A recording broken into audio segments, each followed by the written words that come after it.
Hello दोस्तों, मैं शशि भूषण कैवर्त जीवनी अकेडमी यूट्यूब क्लास में आप सभी का स्वागत करता हूं। ये वीडियो जो है आपका अग्निवीर जीडी वीडियो सीरीज़ के अंतर्गत प्रतिशत पर आधारित दूसरा वीडियो होगा, जिसमें हम लोग काफ़ी इंपॉर्टेंट प्रश्नों के टाइप पर चर्चा करेंगे। ठीक, तो वीडियो अच्छे से देखिएगा। ठीक, तो चलिए तो हम लोग चलते हैं वीडियो पर। इसमें हम लोग आपको पहला प्रश्न दिया गया है, आपको पहला प्रश्न यहाँ पर मिल जाता है 20 जो है 80 का कितना प्रतिशत है। 20 जो है 80 का कितना प्रतिशत है। इस प्रश्न को हल करने पहले एक बार और देख लेते हैं, थोड़ा सा सरल प्रश्न है। ठीक, हम लोग जानते हैं यहाँ पर ठीक कि 4 जो है आपका 16 का, 4 जो है 16 का कितना प्रतिशत है, कितना प्रतिशत है। ठीक, 4 जो है 16 का कितना प्रतिशत है। ठीक, 4 जो है 16 का कितना प्रतिशत है। हम लोग जानते हैं 4 जो है 16 का कितना प्रतिशत है, तो हम लोग ये जानते हैं ये 25% है, जानते हैं। तो इसी को हल करके देखते हैं, इसको हल करते हैं क्या हो जाता है। हम लोग करेंगे तो ये हो जाए जो है 4 16 का कितना प्रतिशत है। ठीक, तो ये हो जाएगा 4 एकम 4, 4 चौक 16। ठीक है, 4 एकम 4, 4 चौक 16। अब 4 एकम 4 हो जाएगा, 4 दूनी 8 हो जाएगा, 4 पंच 20। आ क्या गया 25%। आ क्या गया आपका 25%। ठीक, ये आया 25%। अब ये देखते हैं, ये तो हमें ट्रिक समझ गए इसको, जो कि हमारे कॉन्सेप्ट का लास्ट पॉइंट है ना। अब इसको कॉन्सेप्ट से देखते हैं क्या होता है। 4 जो है 16 का मान लिया जाए आपका x प्रतिशत है। ठीक है, 4 जो है 16 का कितने प्रतिशत है, x प्रतिशत है। ठीक, x प्रतिशत है। हम लोग प्रतिशत का चिन्ह हटाते हैं तो 100 किससे भाग देना पड़ेगा, 100 से भाग देना पड़ेगा ना। ठीक है, तो ये हो जाएगा 4 इक्वल हो जाएगा, यानी 4 इक्वल हो जाएगा, ये हो जाएगा 16 गुणित क्या हो जाएगा 100/100।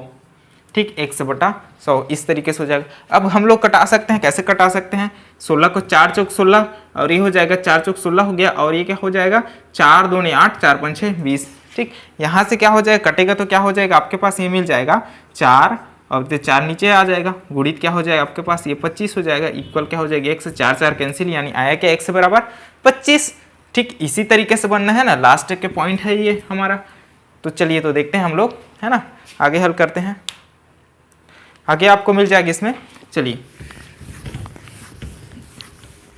सिंपल तरीके से हम लोग हल करते चलेंगे। ठीक है, सिंपल तरीके से हम लोग हल करते चलेंगे। आपके पास ये मिल जाता है, क्या मिलता है 20 80 का कितना प्रतिशत है। 20 जो है 80 का कितना प्रतिशत है। तो जो हम लोग जो बेस देते हैं किसका, 80 का। ठीक है ना, 80 का बोला है, ध्यान रखिए ये 80 का, जिसमें का है से है जुड़ा है, उसको हम लोग क्या करते हैं हर में लिखते हैं, ध्यान रखिए ना।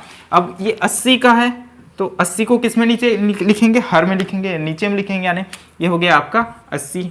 इतना समझ में आ गया। 80 नीचे में आ गया, किससे 20 80 का कितना प्रतिशत है। तो 20 को हम लोग ऊपर में लिखें, किससे 80 का कितना प्रतिशत, इसलिए 80 हम लोग नीचे में लिखें, गुणित क्या करते हैं 100 कर लिए। ठीक, कितना समझ में आया। अब काट देते हैं, 0 कट गया, 0 कट गया, 2 एकम 2 हो गया, 2 एकम 2 हो गया, 2 चौक 8 हो गया, 4 एकम 4 हो गया, और 4 पंछे 20, 4 एकम 4 हो गया, सॉरी यहाँ पर 4 दूनी 8 हो गया, और 4 पंछे 20 हो गया। ठीक, आया क्या आपके पास 25, ये आ गया आपके पास 25%। ठीक है, कितना प्रतिशत है, तो 20 जो है 80 का कितना प्रतिशत है, 25% है। ठीक, कितना प्रतिशत है, तो 25%। ऑप्शन सी सही आंसर होगा। चलिए अगला देखते हैं आप, हम यहाँ पर क्या मिल जाता है आपका 30 90 का कितना प्रतिशत है। 30 जो है आपका 90 का कितना प्रतिशत है। तो 90 कहाँ पर लिखेंगे हम लोग, हर में लिखेंगे। ठीक है, तो ये हो जाएगा आपका 90, क्या हो जाएगा आपका 90। ठीक, ऊपर में क्या लिखेंगे, किसका 30 90 का कितना प्रतिशत है। तो 30 हम लोग ऊपर में लिखेंगे, गुणा क्या करेंगे 100 करेंगे। ठीक, ये हो गया, ये 0 कट गया, ये 0 कट गया। अब यहाँ पर 3 एकम 3 और 3 तिया 9 आ गया। ठीक, अब क्या बच गया यहाँ पर 100/3 आ गया। 100/3 को हल करते हैं, क्या आता है 3 एकम 3, 3 तिया 9, और यहाँ पर बच गया 1, 3 तिया 9, फिर 1 बच गया, यानी आया क्या 33 सही 1/3%। ठीक, कितना आया, मतलब इसमें आंसर कौन सा सही होगा, इसमें ऑप्शन ए इसका सही आंसर होगा। ठीक, इस तरीके से आप लोग बनाओगे। चलिए अगला देखते हैं हम लोग। आपका अगला प्रश्न मिल जाता है, आपका अगला प्रश्न क्या मिलता है इसमें, ये मिल जाता है 25 75 का कितना प्रतिशत है। 25 75 का कितना प्रतिशत है, किसका 75 का। तो ये हो जाएगा आपका 75, नीचे में का बोल दिया, का किसके साथ जुड़ा है 75 के साथ, तो 75 नीचे में रहेगा। ठीक है, ऊपर में क्या रहेगा 25, है ना, ऊपर में रहेगा आपका 25। ठीक, गुणा क्या करो आप 100 कर दो इसके साथ। ठीक, आ गया समझ में इतना। 25 से कम 25 और 25 दिया 75 आ गया।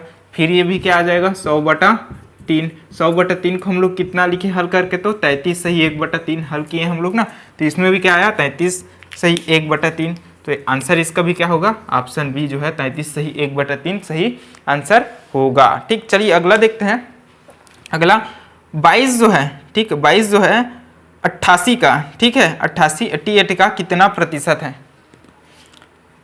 कितना प्रतिशत है, ठीक है किसका 88 का। तो हर में क्या होगा 88 होगा, हर में क्या लिखेंगे हम लोग 88 लिखेंगे ना, तो लिख लेते हैं 88, ये लिख लिए हम लोग 88। ठीक है 22 जो है 22 जो है 88 का कितना प्रतिशत, तो 88 लिख लिए हर में, गुणा क्या करते हैं 100। ठीक, ये आ गया। अब इसको कटा देते हैं तो क्या होता है इसमें देख लेते हैं, ये हो जाएगा 22 एक कम हो जाएगा और 22 चौक, ठीक है 22 एक कम और 22 चौक कितना हो जाएगा 88, है ना 88। और इसको कटा देते हैं यहाँ पर 4 एक कम, 4 दूनी 8, 4 दूनी 8, यहाँ पर 2 बचा, 4 5 6 20, यानी आया क्या 25% है।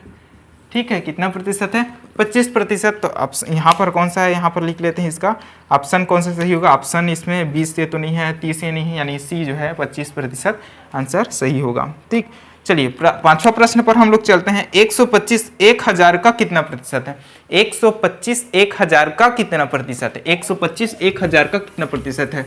क किसके साथ जुड़ा है, क जुड़ा है आपका 1000 के पास, यानी हर में कौन होगा 1000 होगा।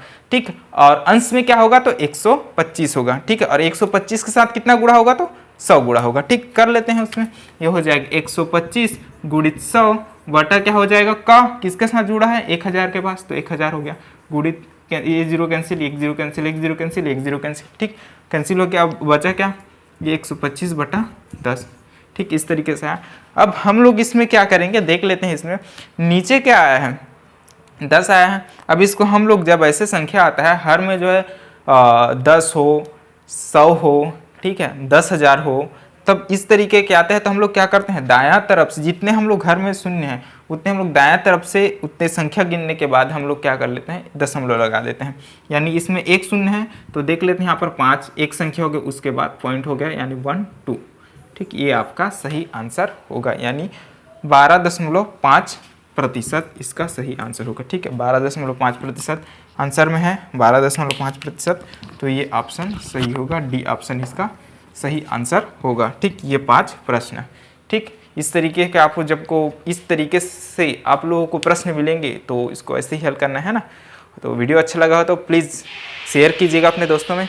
ठीक, और एक सूचना और है कि हमारे द्वारा जो है ऑफलाइन क्लास संचालित किया जा रहा है। ठीक, अगर आप लोग हमारे ऑफलाइन क्लास से जुड़ना चाहते हैं तो दिए गए कॉन्टैक्ट नंबर से हमें कॉन्टैक्ट कीजिएगा। ठीक, स्थान जो है आपका कॉन्टैक्ट नंबर के बगल में ही लिख दिए गए हैं। ठीक, स्थान तो आप लोगों को पता ही होगा, तो हमें कॉन्टैक्ट कीजिएगा। तो ठीक है, तो मिलते हैं अगली वीडियो में, तब तक के लिए धन्यवाद।